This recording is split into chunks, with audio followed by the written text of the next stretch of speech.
దేవుడు మనల్ని పిలిచిన పిలుపులోనే దేవుని రాజ్య పిలుపు, దేవుని రాజ్యానికి వచ్చిన ఆహ్వానం ఉన్నది అనే విషయాన్ని మనం గుర్తించాలి. దేవుని రాజ్యం అనే అంశం మనం ధ్యానం చేస్తున్నాం. ముఖ్యంగా మనము ఒప్పుకొనినది.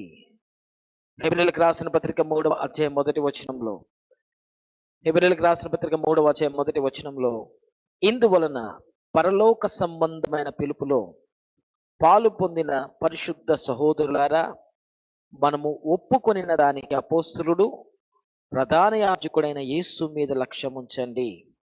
మనం ఒప్పుకొనినది యేసు అపోస్తలుడు అంటే పంపబడిన వాడని, యేసు ప్రధాన యాజకుడు అంటే దేవునికి మానవునికి మధ్య ప్రాయశ్చిత్తాన్ని చేసే ప్రధాన యాజకుడని, మనం ఒప్పుకున్నది ఆ పంపబడిన వాడు దేవుని రాజ్యము నుండి, పరలోకము నుండి ఆయన పంపబడ్డాడని, దేవుని రాజ్యము నుండి పంపబడి అపోస్తులుడిగా తను తాను కనపరుచుకున్నాడని మనం ఒప్పుకున్నాం. ఈరోజు మన జీవితంలో ఆ దేవుని రాజ్య స్థాపన మనలో దేవుడు మనకు అనుగ్రహించాడు. దేవుని రాజ్య స్థాపన దేవుడు మనకు అనుగ్రహించాడు. మన హృదయంలో దేవుడు అనుగ్రహించాడు. సో ముఖ్యంగా దేవుని రాజ్యం మనలో స్థాపించబడింది, దేవుని రాజ్యం మనలో ఉన్నది అంటే దాన్ని ఎలా మనం గుర్తించాలి? మనలో దేవుని రాజ్యం స్థాపన జరిగింది అంటే ఎలా దానిని మనం గుర్తించాలి అనేది ఈరోజు మనం తెలుసుకుందాం. రోమిలకు రాసిన పత్రికలోనికి వద్దాం. రోమిలకు రాసిన పత్రిక 14వ అధ్యాయం 17వ వచనం. దేవుని రాజ్యము భోజనమును పానమును కాదు, కానీ నీతియు సమాధానమును పరిశుద్ధ ఆత్మయందలి ఆనందమునై ఉన్నది. చాలు.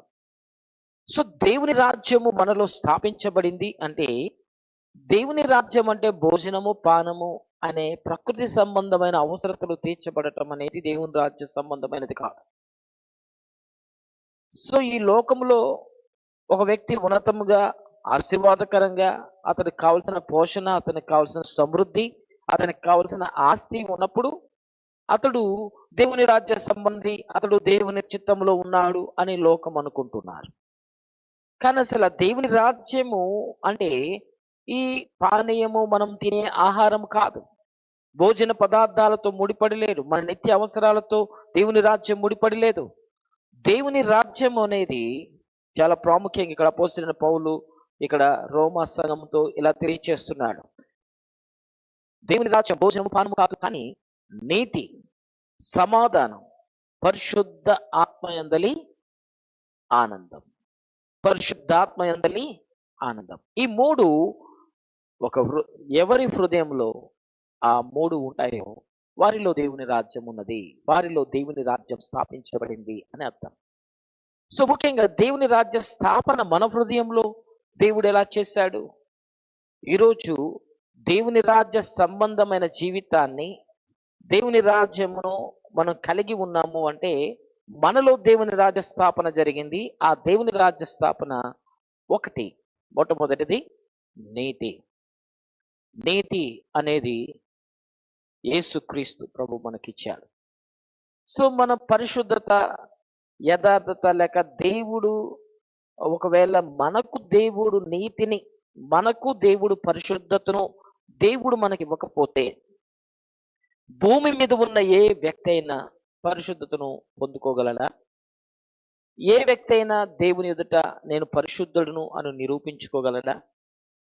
దేవుడే కనుక ఆ నీతిని బహుమానంగా అంటే పరిశుద్ధతను బహుమానంగా దేవుడు ఇవ్వకపోతే, ఎవరైనా పరిశుద్ధతను వారి భక్తి క్రియలను బట్టి సంపాదించగలరా? దేవుడు ఇవ్వకపోతే నీతి అనేది మానవునికి రాదు.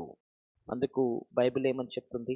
సో 3 విషయాలు జ్ఞాపకం ఉంచుకోవాలి. దేవుని రాజ్యము, నీతి, సమాధానం, పరిశుద్ధ ఆత్మయందలి ఆనందం. ఈ 3 జ్ఞాపకం ఉంచుకోండి. ఇప్పుడు మనం మొట్టమొదటిది నీతి అనే విషయాన్ని మనం ధ్యానిస్తున్నాం.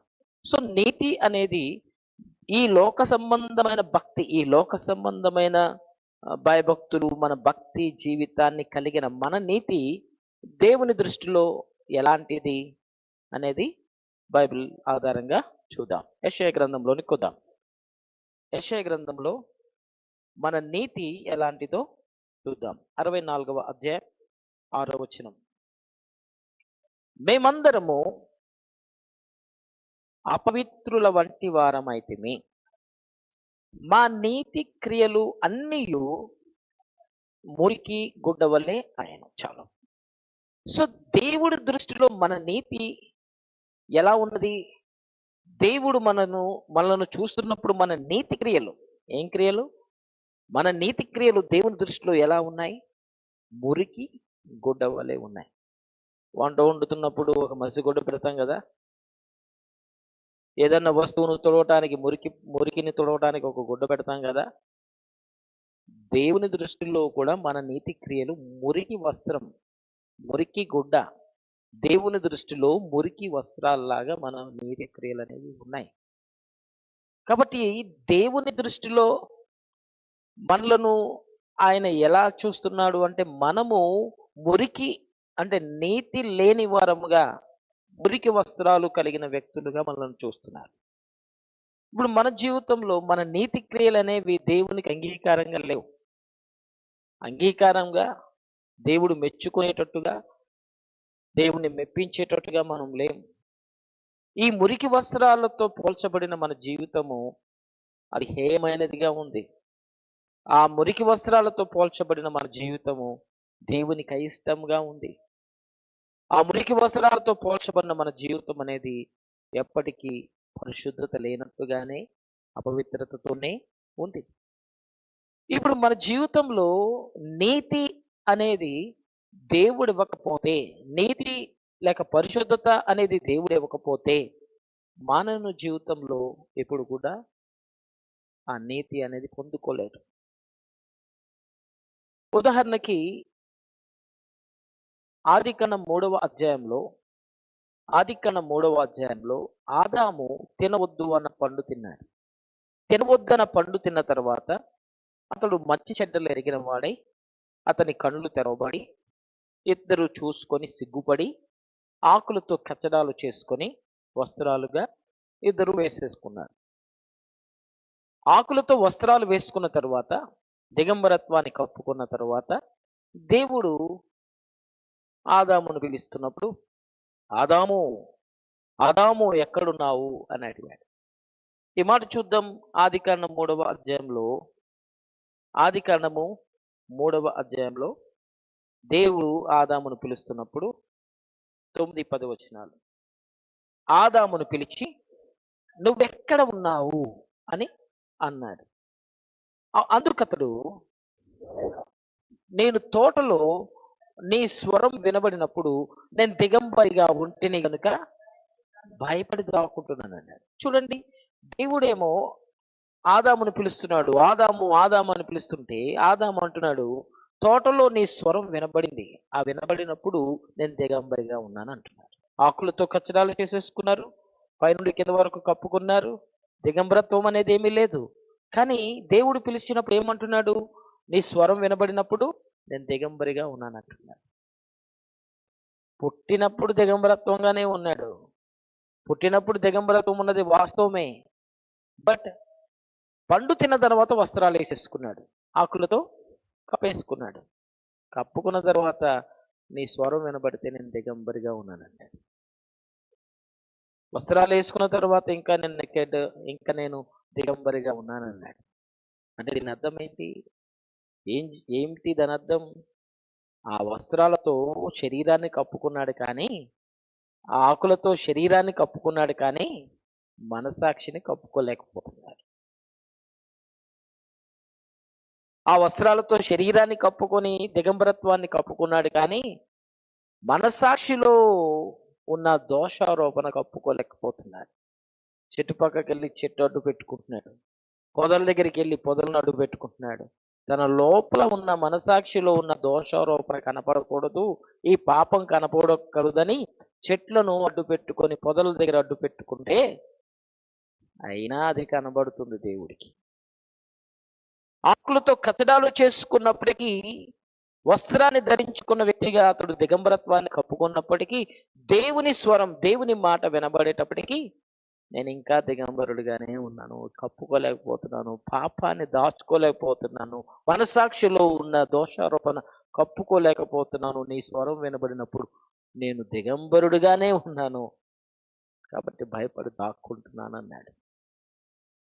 సో మనసాక్షిలో దోషారోపణను పోగొట్టుకునే వ్యక్తి ఎవడు లేడు. ఆ మనసాక్షిలో దోషారోపణ పోయిన వ్యక్తే నీతిమంతుడు. మనసాక్షిలో దోషారోపణతో ఉన్న వ్యక్తి నీతిని లేనివాడు. ఇప్పుడు మనసాక్షిలో దోషారోపణ పోగొట్టుకోవటానికి ఎన్నో ప్రయత్నాలు మానవుడు చేస్తున్నాడు. నేను దాన ధర్మాలు చేస్తే నీతి వస్తుందేమో, పుణ్యకార్యాలు చేస్తే నీతి వస్తుందేమో, లేక ఆ నదిలో ఈ నదిలో పుష్కర స్నానం చేస్తే నీతి వస్తుందేమో, మోకాళ్ళతో మెట్లెక్కి ఒక కొండ మీదకి వెళ్తే నీతి వస్తుందేమో, కఠిన ఉపవాసాలు చేస్తే నీతి వస్తుందేమో అని జీవితకాలం అంతా మనిషి మనసాక్షిలో ఉన్న దోషారోపణ పోగొట్టుకోవటానికి, ఇంకా అతడి మనసాక్షి చెప్తుంది అతడు పాపి అని, ఆ దోషారోపణ నుండి బయటకు రాలేక ఎలా నీతి వస్తుంది, ఎలా పరిశుద్ధి వస్తుంది అని ప్రతి మనిషి కూడా ఆ నీతిని పొందుకోవటానికి భక్తిని కలిగి ఉంటున్నాడు. మనం కలిగి ఉన్న భక్తిని నీతిని ఇవ్వట్లేదు. గమనించండి, మనం కలిగిన భక్తిని బట్టి నీతి అనేది మనకు రావట్లేదు. నీతి అనేది మనస్సాక్షిలో దోషారోపణ లేని స్థితి. అంటే మనస్సాక్షిలో దోషారోపణ లేని స్థితి ఎవరైతే కలిగి ఉంటారో వాళ్ళు నీతిమంతులు. మనస్సాక్షిలో దోషారోపణ లేని వాళ్ళు ఎవరుంటారు? ప్రపంచవ్యాప్తంగా మానవులందరికీ అదే ప్రాబ్లం. ఆదాము దగ్గర నుండి భూమి మీద ఉన్న మానవులందరికీ అదే ప్రాబ్లం. కాబట్టి దేవుని దగ్గరకు వచ్చే ప్రతి వ్యక్తి, దేవుని మాట వినే ప్రతి వ్యక్తి భయపడుతున్నాడు. అతని అంతరాత్మలో భయపడుతున్నాడు, భయపడుతూనే దేవుని దగ్గరకు వస్తున్నాడు. ఎందుకంటే ఆ నీతి లేదు, మనసాక్షిలో దోషారోపణ ఉంది కాబట్టి. కాబట్టి ధర్మశాస్త్రం అనే ఆజ్ఞలు, ధర్మశాస్త్రం అనే చట్టం పాత నిబంధనలో ఉన్నది. ఆ ధర్మశాస్త్రం అనే చట్టం చెప్పింది ఆ ధర్మశాస్త్ర ప్రకారంగా నువ్వు బ్రతకాలని, ఆ ధర్మశాస్త్ర ప్రకారంగా బ్రతకాలని ధర్మశాస్త్రాన్ని పాటించిన వ్యక్తికి కూడా నీతి అనేది రాలేదు. ధర్మశాస్త్రాన్ని ఆజ్ఞలు పాటించిన వ్యక్తికి కూడా ఆ నీతి అనేది రాలేదు. భక్తి క్రియలను బట్టి నీతి అనేది రాలేదు. ఉదాహరణకి ధర్మశాస్త్రంలో 10 ఆజ్ఞలు, ముఖ్యంగా 10 ఆజ్ఞలను ఆధారం చేసుకొని మిగిలిన ఆజ్ఞలన్నీ రూపకల్పన జరిగాయి. ఈ మిగిలిన ఆజ్ఞలన్నీ కూడా 10 ఆజ్ఞలను బేస్ చేసుకుని వచ్చాయి. 10 ఆజ్ఞల్లో మొట్టమొదటిది నేను తప్ప వేరొక దేవుడు లేడు అన్నాడు. సో దేవుడు ఒక్కడే అని నమ్మాలి. అందరూ దేవుడు, వాళ్ళ దేవుడు, వీళ్ళ దేవుడు, మా దేవుడు, మీ దేవుడు అనుకోడు, ఒక్కడే దేవుడు అని నమ్మాలి ఫస్ట్. చాలా మందికి ఈ మాట అర్థం కాదు. నేను తప్ప వేరొక దేవుడు మీకు ఉండకూడదు అన్నది. అంటే ఒకే ఒక దేవుడు. మనం టెక్నికల్గా మనం చేసే ఒక పొరపాటు ఏంటంటే, ఒకరు ఏదన్నా ప్రసాదం మనకు పెట్టారు. ప్రసాదం మనకు పెట్టినప్పుడు, అది మనకి ఇస్తున్నప్పుడు వెంటనే మనం ఏమంటాం? లేదు లేదు, అది పూజ చేశారు, అది మీ దేవుడు పరాధం, మీరు తినము అంటున్నాం. అది పూజ చేశారు, అది మీ దేవుడిది, మేము తినము అంటాం. సో ఇప్పుడు వాళ్ళు అంటారు, మేము ఇచ్చేది మీరు తినరు, మేము ఇచ్చేది మీరు తినరు అని మనల్ని శత్రువులుగా భావిస్తారు. ఇప్పుడు మనం ఏం చేస్తున్నాం? ఒక విగ్రహం దగ్గర ఒక వస్తువును పెట్టి పూజ చేసి ఆ ప్రసాదం అందరికి ఇస్తున్నారు. ఇప్పుడు మనం ఏం చేస్తున్నాం? ఈ ప్రసాదం మీరు దేవుడి దగ్గర పెట్టారు, ఈ దేవుడి దగ్గర పెట్టిన ప్రసాదం మీరు మాకు ఇస్తున్నారు, మేము తినము అంటున్నాం. కానీ మనం చేసే పొరపాటు ఏంటి? వాళ్లకు ఈ బొమ్మ దేవుడు, వాళ్ళు నమ్మే విశ్వాసానికి ఈ విగ్రహం దేవుడు. వాళ్ళు ఈ విగ్రహం చుట్టూ తిప్పారు, లేకపోతే ఈ విగ్రహం దగ్గర పెట్టారు. ఎందుకు? వాళ్లకు ఈ బొమ్మ దేవుడు. ఇప్పుడు నువ్వేం చేస్తున్నావు? అది ఇవ్వగానే అమ్మమ్మమ్మ మేము తిను ఆ దేవుడి దగ్గర పెట్టారు. అంటే నువ్వేం చేస్తున్నావు? ఈ బొమ్మను నువ్వు దేవుడు అంటున్నావు, ఈ బొమ్మను నువ్వు దేవుడు అని నమ్ముతున్నావు. నువ్వు బొమ్మ అనుకున్నావు అనుకో, బొమ్మ దగ్గర పెడితే ఏంటి, బొమ్మ దగ్గర తిప్పితే ఏంటి, తినేస్తావు కదా. సో మన ఆలోచనలో వాళ్ళ దేవుడు, వీళ్ళ దేవుడు, ఆ దేవుడు అని అంటున్నాం కదా, వేరొక దేవుడు ఉన్నాడని అంటున్నాం. అందుకే ధర్మశాస్త్రంలో ప్రధానమైన ఆజ్ఞ ఏంటంటే, నేను తప్ప వేరొక దేవుడు ఎవడు లేడు, మీకు ఉండకూడదు. సో మన ఆలోచనలో పోలేదు. వాళ్ళ దేవుడు వేరు, మన దేవుడు వేరు, ఆ దేవుడు ఈ దేవుడు అని ఎంతమంది దేవుళ్ళను ఒప్పుకుంటున్నాం? మనకు తెలియకుండానే దేవుడు అనేవాడు ఒక్కడని, ఆ ఒక్కడు మనం నమ్మిన దేవుడు ఒక్కడే అని, మిగిలినవన్నీ కూడా బొమ్మ, విగ్రహము, జీవం లేనిదనే విషయం మనం నమ్మకుండా, మనకు తెలియకుండానే ఆ విగ్రహాన్ని దేవుడు అని నమ్ముతున్నాం. వాళ్ళేమో తెలియక పాపం ఆ బొమ్మను దేవుడు అంటున్నారు. మనమేమో ఆ బొమ్మను నిజంగానే దేవుడు అని నమ్మి అమ్మో మేము అది ఎత్తే తినము అంటున్నాం. కాబట్టి మనం చేసే పొరపాట్లు ఇవే. సరే, ధర్మశాస్త్రంలో మొట్టమొదటి ఆజ్ఞ నేను తప్ప వేరొక దేవుడు ఉండకూడదు అంటే మన ఆలోచనలో ఇంకెవ్వరూ లేరు. మన చుట్టూ ఉన్నవన్నీ జీవం లేని రాళ్ళు, రప్పలు, బొమ్మలు, చెట్లు, చేమలు, దట్స్ ఆల్. ఒకే ఒక్క దేవుడు ఉన్నాడు. ఆయన ఆత్మజీవిగా ఉన్నాడు, బొమ్మగా లేడు. మనసాక్షితో మాట్లాడుతున్నాడు, మనిషిలో నివసిస్తున్నాడు, ఆత్మతో నివసిస్తున్నాడు, ఆత్మగా ఉన్నాడు. కాబట్టి ఒక దేవుణ్ణి బొమ్మగా చేసి, ఒక బొమ్మను దేవుడు అంటే జీవం లేని బొమ్మతో దేవుణ్ణి పోలిస్తే కదా దేవుడు ఒప్పుకోడు. కాబట్టి నేను తప్ప వేరొక దేవుడు లేడన్నాడు. రెండోది, పైన ఆకాశం, కింద భూమి, భూమి కింద ఉన్న నీళ్ళల్లో ఉండే ఏ స్వరూపాన్ని కూడా నువ్వు చేసుకోవద్దు, దీనికి సాగిలపడవద్దు అన్నాడు. అంటే నేనే ప్రభువుని, నన్ను బొమ్మగా చేయొద్దు, జీవం లేని రాయిగా చేయొద్దు, జీవం లేని చెట్టుగా చేయొద్దు, నేను దేవుణ్ణి. కాబట్టి ఆ జీవం లేని వాటి దగ్గరికి వెళ్ళి నువ్వు సాగిలపడొద్దు, జీవం లేని వాటి దగ్గరికి వెళ్ళి నువ్వు నా ప్రభువు నన్ను పరిపాలించొద్దు, నువ్వు నన్ను పరిపాలించు అని అడగొద్దు. ఏంటి, జీవం లేని వాటి దగ్గరికి వెళ్ళి సాగిలపడొద్దు, వాటిని కొలవద్దు, వాటిని పూజించొద్దు అన్నాడు. సో మనకు తెలియకుండానే కొందరు ఇలా సిలువ మార్క్ వేసుకుంటారు కదా. కొందరు రోమన్ క్యాథలిక్స్ ఎక్కువగా సిలువ తెలియకుండానే ఎక్కడన్నా చర్చి మీద సిలువ కనబడింది అనుకో, అసలు సిలువ లేకపోతే అసలు సంఘమే కాదు మా దృష్టిలో. ఏదో ఒకటి ఉండాలి, విగ్రహం ఉండాలి, ఏదో ఒకటి యేసు ప్రభు బొమ్మ ఉండాలి, యేసు ప్రభు ఏదో ఉండాలి పటం, అప్పుడు దేవుని ఆలయంలో మనం ఉన్నామని అంటాం.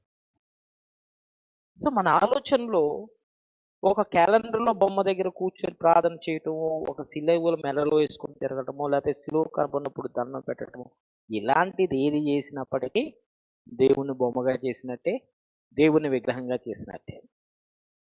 కాబట్టి దేవుడు ఆత్మగా ఉన్న దేవునికి రూపం ఇచ్చి జీవం లేని బొమ్మగా, చిత్రపటంగా, విగ్రహంగా దేవుని చేయొద్దు అని చెప్పాడు. ఇక మూడవది, నా నామమును వ్యర్థముగా ఉచ్చరించొద్దు, దేనికి పడితే దానికి వాడొద్దు అన్నాడు. మనం చేసే పొరపాటు ఏంటి తెలుసా? అన్నిటికీ దేవుడి పేరు ఆపాదించేస్తాం. మన కష్టాలకి దేవుడే కష్టం కలిగిస్తాడు, రోగానికి దేవుడే రోగం ఇచ్చేస్తాడు, సమస్యలకి దేవుడే సమస్యలు ఇచ్చేస్తాడు. ప్రతిదానికి దేవుడి పేరు ఆపాదించేసి దేవుడే నాకు ఎలా ఇస్తున్నాడు, దేవుడే నన్ను పరీక్షిస్తున్నాడు. ప్రతిదానికి ఒక పాట ఉంటుంది కదా, ఎన్ని తలచినా ఏది అడిగినా జరిగేది నీ చిత్తమే, నీ చిత్తమే, నీ చిత్తమే, అన్ని నీ చిత్తమే అంటాం. మనం చేస్తానే ఉంటాం, ఇంక నీ చిత్తమే అంటాం. అన్ని దేవుని చిత్తం అయిపోతే పరలోక ప్రార్థనలో యేసు ప్రభువు ఏమని నేర్పించాడు? పరలోకమందున్న మా తండ్రి నీ నామం పరిశుద్ధపరచబడునుగాక, నీ చిత్తం పరలోకంలో నెరవేరుతున్నట్టు. అంటే ఎక్కడ నెరవేరుతుందంటే దేవుని చిత్తం పరలోకంలో నెరవేరుతున్నట్టు భూమి మీద కూడా నెరవేరునుగాక అని నేర్పించాడు. భూమి మీద కూడా దేవుని చిత్తం నెరవేర్చబడాలని మీరు ప్రార్థన చేయండి అని ప్రార్థన నేర్పించాడు. అంటే దాని అర్థం ఏంటి? పరలోకంలో నీ చిత్తం నెరవేరుతున్నట్టుగా భూమి మీద నెరవేరట్లేదు. పరలోకంలో దేవుడే ప్రభువు. ఇక్కడ బోలంత మంది కోట్ల కోట్ల మంది ప్రజలు దేవుడు, ఆ దేవుడు, ఈ దేవుడు అంటున్నారు. పరలోకంలో ఒకే ఒక మాట శాసనం, ఇక్కడ ఒక మాట కట్టుబడి అందరూ లేము. పరలోకంలో ఒకడే ప్రభువు, ఇక్కడ రాయి రప్ప చెట్టు అన్ని ప్రభువులే. పరలోకంలో దేవుని చిత్తం జరుగుతుంది, ఇక్కడ దేవుని చిత్తం జరగట్లేదు. యేసు ప్రభువే చెప్పాడు కదా, పరలోకమందున మా తండ్రి నీ నామం పరిశుద్ధపరచబడును గాక, నీ రాజ్యం వచ్చును గాక, నీ చిత్తం పరలోకంలో నెరవేరుతుంది. నెరవేరుతున్నట్టు భూమి మీదను, దానివల్ల నేను చెప్పేది కరెక్టేనా? నీ చిత్తం పరలోకంలో నెరవేరుచున్నట్టు అక్కడ నెరవేరుతుంది, నెరవేరుచున్నట్టు భూమి మీదను నెరవేరును గాక అన్నాడు. అంటే ఇప్పుడు భూమి మీద నెరవేరుతుందా నెరవేరట్లేదా? చెప్పనమ్మా, నెరవేరుతుందా నెరవేరట్లేదా? నెరవేరట్లేదు. దేవుని చిత్తం భూమి మీద నెరవేరట్లేదు. మనం ఏం చేస్తున్నాం? ప్రతి దానికి ఇలా ఉన్నాం బాబు, ఏదో దేవుని చిత్తం అంటా కూర్చున్నాం. దేవుడు ఏమన్నాడు తెలుసా? 3వ ఆజ్ఞ, నా నామమును వ్యర్థంగా ఉచ్చరించొద్దు. వ్యర్థంగా ఎవడైనా ఉచ్చరిస్తే 7 తరాలకు నేను శాపం ఇస్తానని చెప్పాను. ఎన్ని సందర్భాల్లో మనం చేసిన తప్పులకి మనం శిక్ష అనుభవించి, మనం బాధలు పడతా, మనం సమస్యలు సృష్టించుకొని దేవుడు పరీక్షిస్తున్నాడని ఎన్నిసార్లు చెప్పలేదు సాక్ష్యాలు. మోసపోకుడి దేవుడు వెక్కిరింపబడు, మనుషుడు ఏది విత్తుతాడో ఆ పంట కోసుకుంటాడు. కాబట్టి ప్రతి సమస్యకు దేవుడు వెనకాల ఉన్నాడని, ప్రతి దానికి దేవుడు వెనకాల ఉండి దేవుడు ఇలా చేస్తున్నాడని, దేవుడే పరీక్షిస్తున్నాడు, దేవుడే రోగం పెట్టాడు, దేవుడే గాయం, దేవుడే అంటావు చూడండి. దేవుడు ఆదామును సృష్టించినప్పుడు జ్వరం పెట్టలే, దగ్గు పెట్టలే, రొంప పెట్టలే, అంగవైకల్యం పెట్టలే. అన్ని ఆస్తిపాస్తులన్నీ ఏదైనా తోటలో పెట్టి బంగారం ఉన్న స్థానంలో పెట్టాడు. శాపాన్ని తెచ్చుకున్నది ఎవరు? మానవుడు. రోగం తెచ్చుకున్నది ఎవరు? మానవుడు. దేవుడు ఇవ్వలేదు. అది దేవుడు ఇవ్వని వాటిని దేవుడు ఇచ్చాడని మనం అనకూడదు. దేవుడు వెలుగుని చేశాడు కానీ చీకటిని చేశాడా? దేవుడు వెలుగు కలుగును గాక అన్నాడు, చీకటి కలుగును గాక అన్నాడా? కదా. కాబట్టి దేవుడు ఆశీర్వాదం ఇచ్చాడు, నీకు శాపం ఇస్తానని అన్నాడా ఆదాముతోటి? నిన్ను బట్టి నేల శపించబడింది, నిన్ను బట్టి దానికి కారణం నువ్వు, నేనివ్వలేదు అన్నాడు. కాబట్టి ఒకటే బావిలో మంచినీరు ఉప్పు నీరు రాదు కదా. ఒకటే నోటి నుండి ఆశీర్వాదం శాపం రాదు కదా. కాబట్టి దేవుడు అనేవాడు ఒకటే విధంగా ఉంటాడు, ఒకటే విధానంలో ఉంటాడు. ఆ దేవుని నమ్మిన వారికి దేవుడు దేవుడిగానే ఉంటాడు. ఆ దేవుని నమ్మని వాళ్లకు నమ్మలేదు కాబట్టి దేవుడిగానే శిక్ష విధించేవాడుగానే ఉంటాడు. దేవుని దేవుడిగా నమ్మిన వానికి రక్షకుడిగా ఉంటాడు. ఆ దేవుని నమ్మని వ్యక్తికి ఈ దేవుడు శిక్షించే న్యాయాధిపతిగానే ఉంటాడు. కాబట్టి ఏ పేరు పడితే ఎప్పుడు పడితే అప్పుడు దేవుడు పరీక్షిస్తున్నాడు, దేవుని చిత్తం అని అనొద్దు. ప్రతిదీ దేవుని చిత్తం అని అనొద్దు. ఈరోజు 2024 ఏప్రిల్ 21వ తారీఖు, ఈరోజు ఈ ప్రాబ్లంలో నువ్వు ఉండాలని దేవుడు నిర్ణయించాడా? ఈ సమస్యతో నువ్వు ఉండాలని దేవుడు కోరుకున్నాడా? ఈ రోగంతో నువ్వు ఉండాలని దేవుడు కోరుకున్నాడా? కాదు. భూమి మీద దేవుని చిత్తం జరగట్లేదు. దేవుని చిత్తం భూమి మీద జరగట్లేదు. మీరు అంత ఖచ్చితంగా ఎలా చెప్పగలరు? అంత ఖచ్చితంగా మీరు ఎలా చెప్పగలరు అంటే, ఒక్కటి చాలా మంచి ఒక సంఘటన చెప్తాను బైబిల్లో. 1000 సంవత్సరాలు సాతాను బంధించబడతాడని తెలుసా మీకు? 1000 సంవత్సరాలు బంధించబడతాడు. 1000 సంవత్సరాలు బంధించబడతాడు. 21వ అధ్యాయం 1-3 వచనాలు ప్రకటన గ్రంథంలో. 1000 సంవత్సరాలు బంధింపబడ్డాడు. బంధింపబడిన తర్వాత 1000 సంవత్సరాల కాలంలో యేసుక్రీస్తు ప్రభు రాజ్యస్థాపన భూమి మీద జరుగుతుంది. యేసు ప్రభు రాజ్యస్థాపన జరిగినప్పుడు అక్కడ ఇలాంటి ఒక్కడే ప్రభువుగా దేవుడు ఆరాధించబడతాడు. భూమి మీద మోసం అనేది చేయబడదు. దేవుడికి వ్యతిరేకంగా ఉన్నది ఏది కూడా ఉండదు. దేవుని చిత్తం అనేది 1000 సంవత్సరాల కాలంలో భూమి మీద నెరవేరుతుంది. ఇప్పుడు 1000 సంవత్సరాలు సాతాను బంధింపబడినప్పుడు, ఇప్పుడు సాతాను బంధించబడ్డాడా? వదిలిపెట్టబడ్డాడా? బంధింపబడ్డాడా? అమ్మా! బంధింపబడ్డాడా? వదిలిపెట్టబడ్డాడా? అంటే అయ్యగారు డ్యూటీల్లో, సాతాను డ్యూటీలో, ఆన్ డ్యూటీలో ఉన్నాడు. ఇప్పుడు సాతాను ఆన్ డ్యూటీలో ఉన్నప్పుడు దేవుని చిత్తం జరగనెత్తాడా? సాతాను చిత్తం జరగనెత్తాడా? అమ్మా! చెప్పండి. సాతాను చిత్తం జరగనెత్తాడా? దేవుని చిత్తం జరగనెత్తాడా? హ్మ్. కాబట్టి యేసు ప్రభువు కూడా భూమి మీద ఉన్నప్పుడు మార్నింగ్ అంతా సువార్త సేవ చేసి, అమ్మో! చీకటి పడుతుంది, రాత్రి అవుతుంది, ఆ సమయం నాది కాదని ఇంటికెళ్ళిపోయాడు. యేసు ప్రభు దగ్గరికి వచ్చి సాతాను ఏమన్నాడో తెలుసా? ఈ లోక రాజ్యాలన్నీ నాయే. నువ్వు నాకు మొక్కితే నేను నీకిస్తానన్నాడు. ఎందుకన్నాడు ఆ మాట? సాతాను ఆధిపత్యం క్రింద ఈ లోకం ఉంది. అందుకే దేవుని రాజ్య స్థాపన జరిగేంత వరకు కూడా భూమి మీద దేవుని చిత్తం అనేది జరగదు. అందుకే యేసు ప్రభు ప్రార్థనలో నేర్పించాడు. నీ చిత్తం పరలోకంలో నెరవేర్చున్నట్టు భూమి మీద కూడా నెరవేర్చబడాలన్నాడు. ఆ భూమి మీద ఎప్పుడు నెరవేర్చబడుతుంది? సాతాను బంధించుకున్నప్పుడు మాత్రమే ఆ చిత్తం నెరవేరుతుంది. కాబట్టి ప్రతిదీ దేవుడు ఎలా పరీక్షిస్తున్నాడు, దేవుడే అనుమతించాడు, దేవుడే ఇది చేశాడు, అది చేశాడని మాటి మాటికి అంటారు చూడండి, అది తప్పు. అందుకే మూడో ఆజ్ఞ, వ్యర్థంగా ఎక్కడ పడితే అక్కడ, ఎలా పడితే అలాగా దేవుని నామాన్ని వ్యర్థంగా ఉచ్చరించొద్దు. సో ఇలాగా దేవుని చిత్తం అని ప్రతిదీ కూడా దేవుని మధ్యలో పెట్టి ఇది దేవుని చిత్తం అంటా ఉంటారు కదా. కాదు. దేవుని చిత్తం, దేవుని చిత్తం, దేవుని పిలుపులో దేవుని వెంబడించే వ్యక్తికి బయలుపరచబడుతుంది. సో దేవుని చిత్తం అంతా భూమి మీద నెరవేరిపోతుంది, అంతా కూడా సాఫీగా వెళ్ళిపోతుంది అనుకోవద్దు. ప్రతిదీ దేవుని చిత్తం అనొద్దు. దేవుని చిత్తం ఇంకా భూమి మీద నెరవేరట్లేదు. దేవుని చిత్తం నెరవేర్చడానికి దేవుడు నిన్ను నన్ను పిలుచుకున్నాడు. ఓకే. సో ఇలా ఇంకా అన్ని ఆజ్ఞలు చెప్తేనే సమయం ఎక్కువైపోతుంది. సో గమనించండి, మూడోది, ప్రతి మాట మాటికి దేవుడిని మధ్యలో పెట్టేసి అప్పుడు దేవుడు నన్ను ప్రేరేపించాడు, దేవుడు అది చెప్పాడు, ఇది చెప్పాడు అని ఎప్పుడు అనొద్దు. అలా అని ఎప్పుడు కూడా పొరపాటుగా నిర్ణయాలు తీసుకునే పని కూడా చేయొద్దు.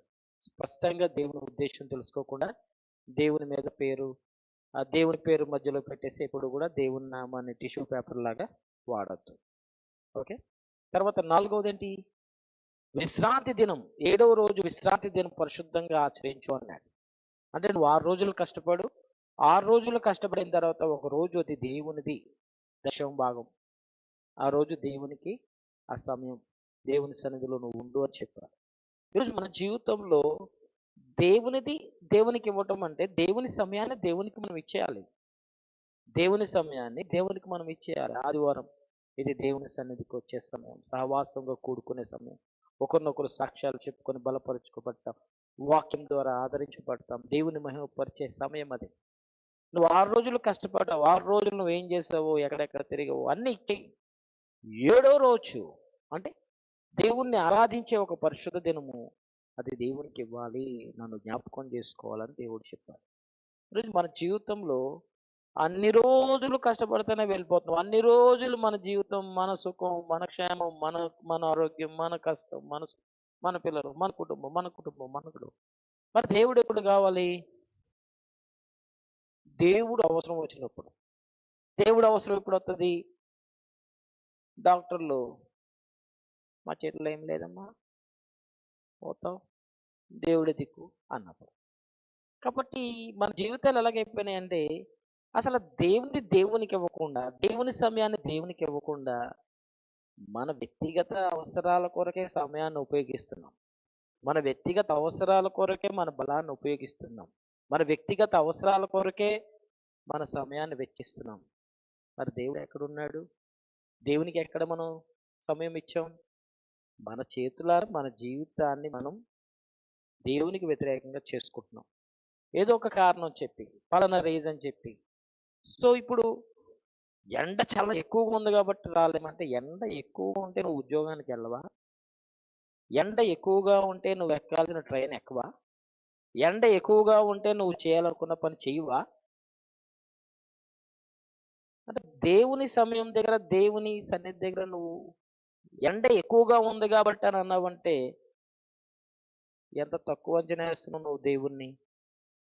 ఎంత తక్కువ అంచనా వేస్తున్నావు? నీ ఉద్యోగానికి ప్రిఫరెన్స్ ఇస్తావు.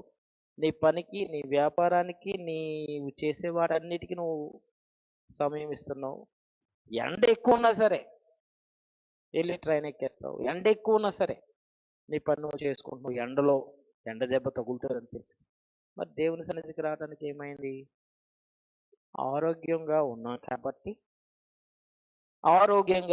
కాబట్టి మనకు చేతనవట్లే.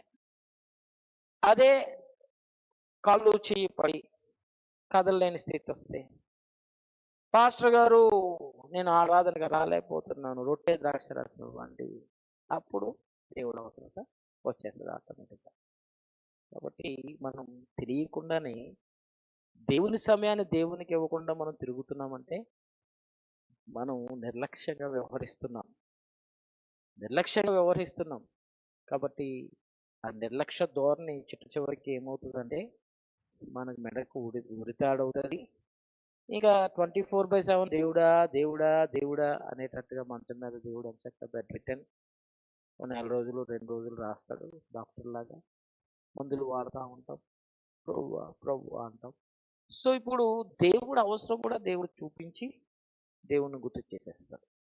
కాబట్టి దేవుని దగ్గర దేవుని విధానాలు ఉంటాయి. కాబట్టి 6 రోజుల్లో పని చేసి 7వ రోజు నువ్వు దేవుని జ్ఞాపకం చేసుకో, దేవుని సన్నిధిలో ఉండు అని ఆజ్ఞలు పెట్టాడు.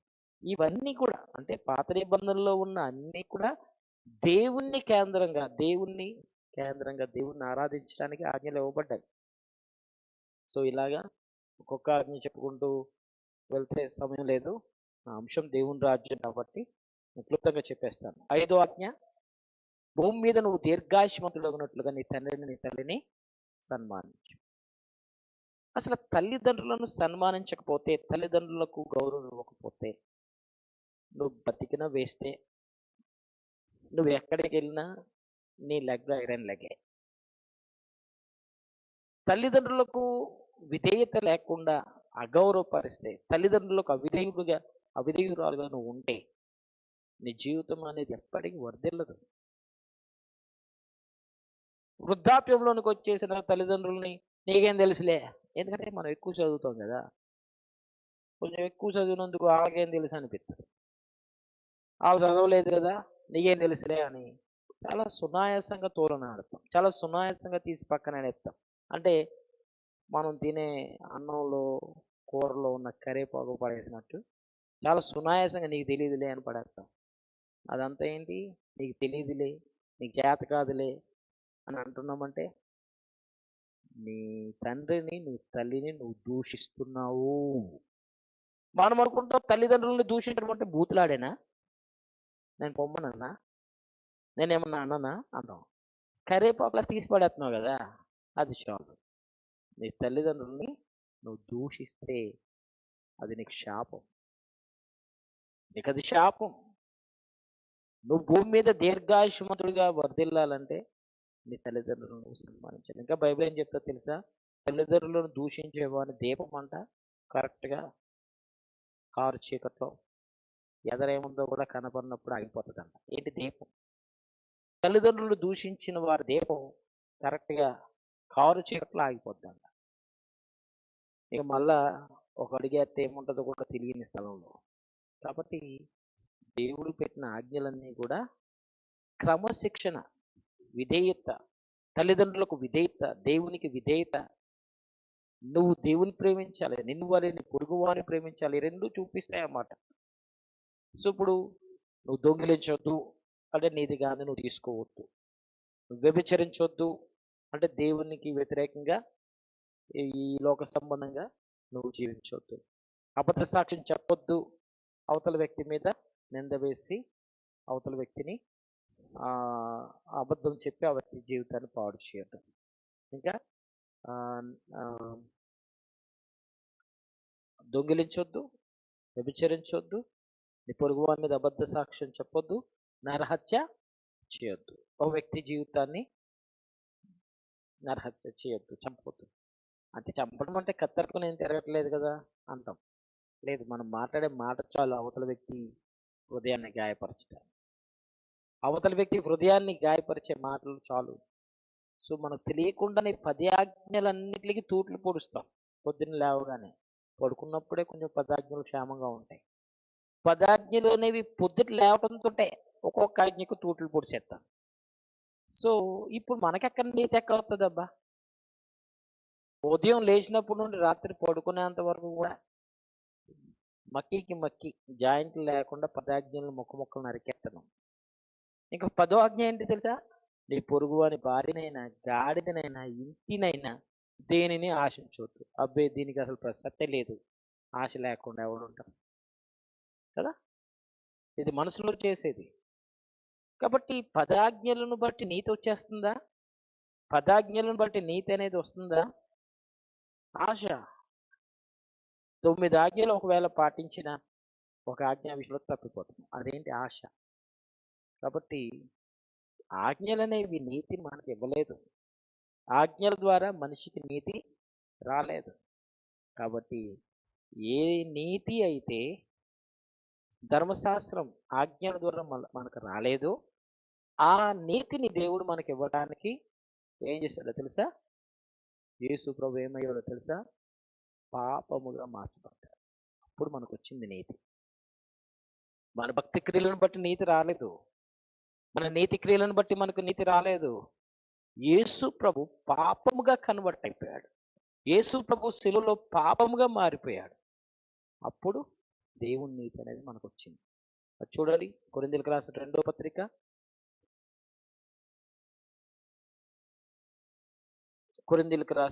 పత్రిక 5వ అధ్యాయం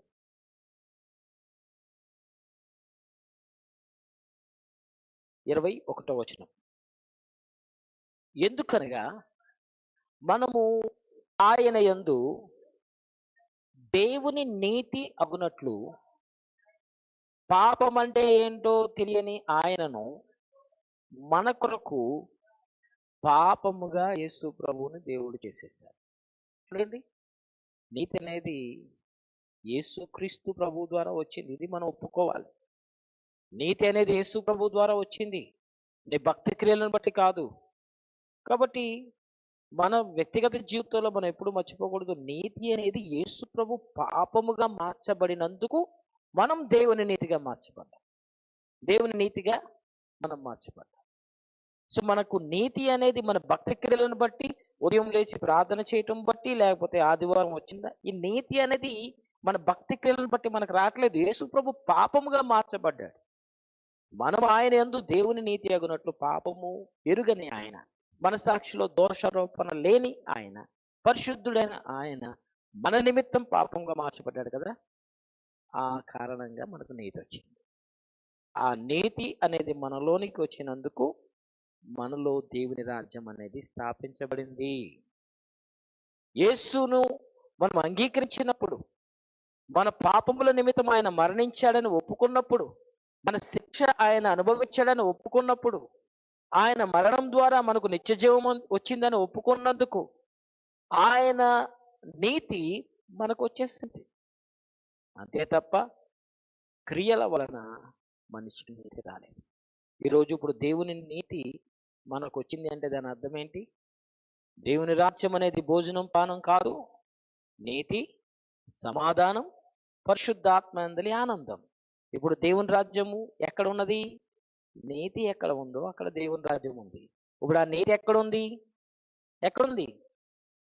నాలో. ఎలా చెప్పాలి? ఆ నీతి ఎక్కడుంది? నాలో. చాలా మందికి ఇంకో ప్రశ్న, అరే మనసాక్షిలో దోషారోపణ అయిపోయింది, అది ఉంది కదా, మళ్ళీ నీతి ఎలా వచ్చేస్తుంది? మనసాక్షిలో దోషారోపణ ఉంటే దేవుని రాజ్యం నాలో ఎలా ఉంటుంది? ఇదో ప్రశ్న ఉంటుంది. కాబట్టి ఈ నీతి ఎలా వస్తుంది? ఆ నీతి రావడానికి యేసు ప్రభు ఏం చేస్తాడో చూద్దాం. హెబ్రీయులకు రాసిన పత్రిక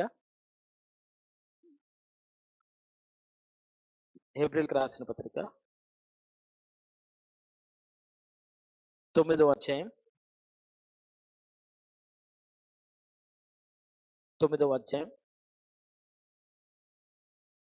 14వ వచనం.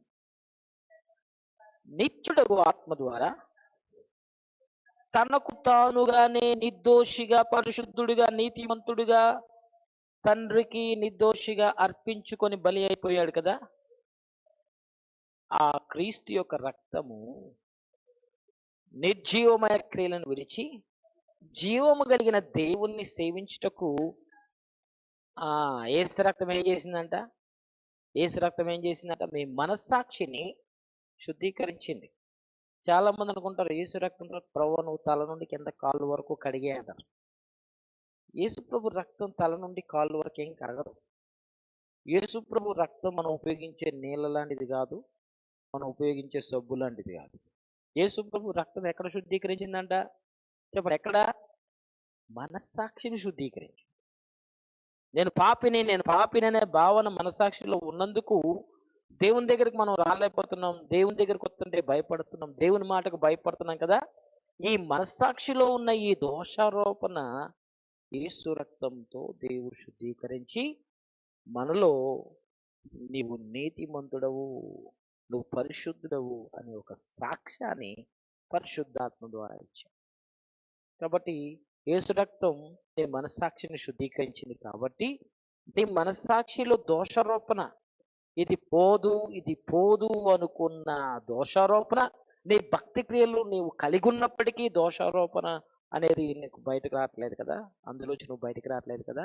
ఏదైతే పోగొట్టుకోలేక దోషారోపణ బట్టి భయపడుతున్నావో ఆ దోషారోపణ ఇవ్వటానికి, ఆ దోషారోపణ తీసివేయటానికి యేసు ప్రభు తన రక్తాన్ని పణంగా పెట్టి, తన రక్తాన్ని వెలగా చెల్లించి నీ మనసాక్షిలో దోషారోపణ తీసేశాడు. ఇప్పుడు యేసు ప్రభు నమ్మిన తర్వాత నీ మనసాక్షిలో దోషారోపణను కొట్టివేశాడు. అంటే దాని అర్థం ఏంటి? నేను పాపిని అనే భావన కొట్టివేశాడు. నేను పాపిని అని ఎప్పుడు కూడా నువ్వు ప్రార్థన చేయొద్దు. చాలా మంది నేను పాపిని అని అంటారు రక్షించబడిన తర్వాత. నేను పాపిని అని ఎవరు అనొద్దు. ఎందుకు అంటే ఆ మనస్సాక్షిలో దోషారోపణ ప్రతి వ్యక్తికి చెప్పింది నువ్వు పాపి అని.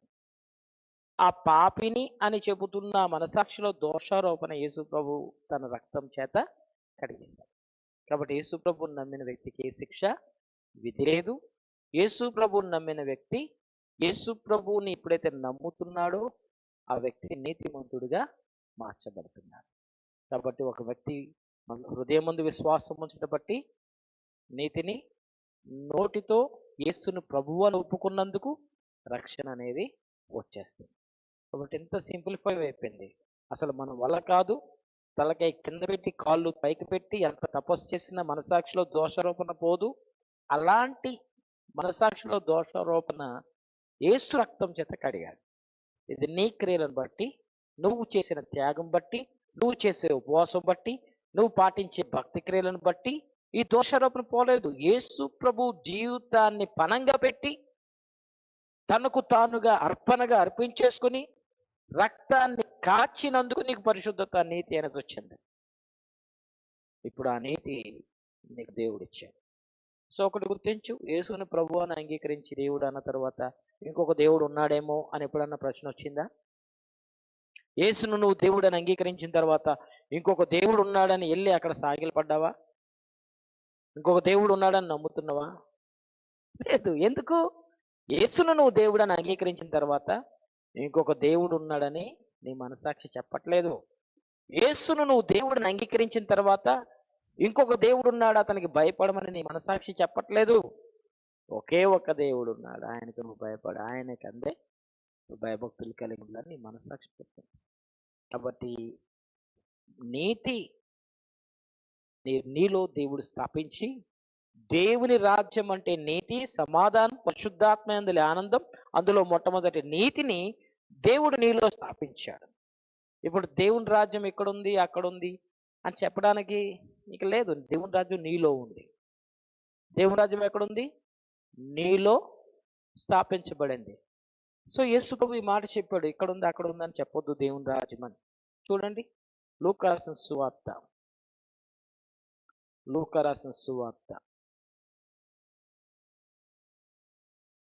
17వ అధ్యాయం. లూకా రాసిన సువార్త 17వ అధ్యాయం 20-21 వచనాలు. దేవుని రాజ్యం ఎప్పుడు వస్తుందని పరిసయ్యులు ఆయనను అడిగారు, యేసు ప్రభువుని అడిగారు, దేవుని రాజ్యం ఎప్పుడు వస్తుందని. ఆయన దేవుని రాజ్యము ప్రత్యక్షంగా రాదు. ఎందుకు అనగా, ఇదిగో దేవుని రాజ్యం మీ మధ్యనే ఉన్నది కనుక, ఇదిగో ఇక్కడ ఉంది, అక్కడ అని చెప్పటానికి వీలు పడదు అని యేసుప్రభు చెప్పారు. గమనించండి, మనం దేవుని రాజ్యం అంటే ఆ రాజ్యం ఎక్కడ ఉంది, ఇక్కడుంది, అక్కడుందని చెప్పడానికి వీలు పడదు. దేవుని రాజ్యం అనేది ప్రత్యక్షంగా అది కనబడదు. మరేంటి ఆ దేవుని రాజ్యం ఎక్కడుంది? మనలో కనబడేటట్టు కాదు, మనలో ఆ దేవుని రాజ్యం ఉంది. కాబట్టి నువ్వు దేవుని రాజ్యంలో నువ్వు భద్రపరచబడ్డావు, దేవుని రాజ్య సంబంధిగా ముద్రించబడ్డావు. నీతి అనేది నీ వల్ల కాదు, నువ్వు ఎంత తపస్సు చేసినా నీతి నీకు రాదు. ఆ నీతిని ఇవ్వటానికి ఆయన పాపముగా మార్చబడ్డాడు. ఆ నీతి నీకు వచ్చింది. నీ మనసాక్షిలో దోషారోపణ పోవడానికి ఆయన రక్తం కాచి నీకు శుద్ధీకరణ చేశాడు. ఇప్పుడు నీతి నీకు నీ హృదయంలో నీకు వచ్చినందుకు నువ్వు దేవుని రాజ్య స్థాపన నీలో జరిగింది. రెండవది సమాధానం. సమాధానం అంటే దేవునితో మనకు మధ్య. చూడండి, సమాధానాలు ఎన్ని రకాలు ఉంటాయి చెప్తాను. ఒకటి, నేను దేవునితో సమాధానంగా ఉన్నాను లేదని చూసుకుంటాం. ఎలా చూసుకుంటాం? నేను ఇవాళ ప్రార్థన చేశానా? చేసేసాను. వాకింగ్ చదివేసాను. సంఘానికి వెళ్ళిపోయాను. అమ్మయ్య, నేను దేవునితో సమాధానంగా ఉన్నాను అంటాను. నువ్వు దేవునితో సమాధానంగా ఉండటం. రెండవది నేను అందరితో సమాధానంగా ఉన్నాను లేదా అని చూసుకుంటాం. నేను వాళ్ళతో మాట్లాడుతాను, వీళ్ళతో కూడా మాట్లాడతాను. అమ్మయ్య, నేను అందరితో సమాధానంగానే ఉన్నాను అనుకుంటా. రెండు సమాధానాలు అయిపోయింది కదా. మనం చూడాల్సిన సమాధానం ఏంటో తెలుసా? నీలో దేవుని సమాధానం ఉందా లేదో చూడాలి. నువ్వు ఎలా చూస్తావు? దేవునితో నేను సమాధానంగా ఉన్నానా లేదా అని ఎలా చూస్తావు? అమ్మాయి, నేను ప్రార్థన చేశాను, నేను దేవునితో నేను వేళ వాక్యం చదివాను, అమ్మాయి నేను దేవునితో సమాధానంగా ఉన్నాను అనుకుంటావు. కాదు, నువ్వు దేవునితో సమాధానం కలిగి ఉండటం వేరు, నువ్వు ఇతరులతో సమాధానం కలిగి ఉండటం వేరు. ఈ రెండింటిని దాటి దేవుని సమాధానం నీలో ఉండటం వేరు. ఓకే, దేవుని సమాధానం నీలో ఉండటం వేరు. ఇది మనం పట్టించుకోం. అమ్మయ్య, నేను దేవునితో సమాధానంగా ఉన్నాను, ప్రార్థన చేశాను, వాక్యం చదివాను, సంఘానికి వెళ్ళాను. అమ్మయ్య, నేను అందరితో సమాధానంగా ఉన్నాను, అందరితో మాట్లాడుతున్నాను అనుకుంటాం. ఈ రెండు చూసుకుంటాం. కానీ ఇంకొకటి ఏంటి? దేవుని సమాధానం మనలో ఉన్నదా లేదా అని చూసుకోవాలి. దేవుని సమాధానం మనలో ఉన్నదా లేదా, దేవుని సమాధానం మనలో ఉందా లేదా అని చూసుకోవాలి. ఇది మనం చూసుకోకుండానే గుడ్డిగా బ్రతుకుతున్నాం. సో దేవుని సమాధానం మనలో ఉండటం అంటే ఎలాంటిది? అది మన తలంపులకు ఏంటి? దేవుని సమాధానం మనలో ఉంటే మన తలంపులు మన ఆధీనంలోనికి వస్తాయి. అప్పుడు నీవు దేవుని సమాధానం కలిగిన వ్యక్తి అని అర్థం. ఒకటి నేను చెప్తాను, ఒక 5 నిమిషాలు పొడిగించి నేను చెప్తాను. సమాధానాన్ని గూర్చి ఒకటి నేను మీకు తెలియజేస్తాను. ఫిలిప్పీలకు రాసిన పత్రిక 4వ అధ్యాయం. ఫిలిప్పీలకు రాసిన పత్రిక 4వ అధ్యాయం.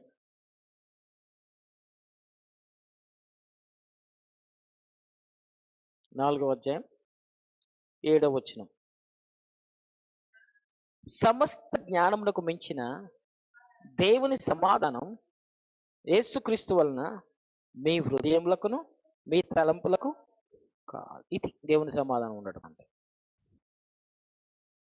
దేవుని సమాధానం నీలో ఉంటే కంప్లీట్గా నీ మనస్సు, నీ హృదయం, నీ తలంపులు దేవుని భద్రతలో ఉంటాయి.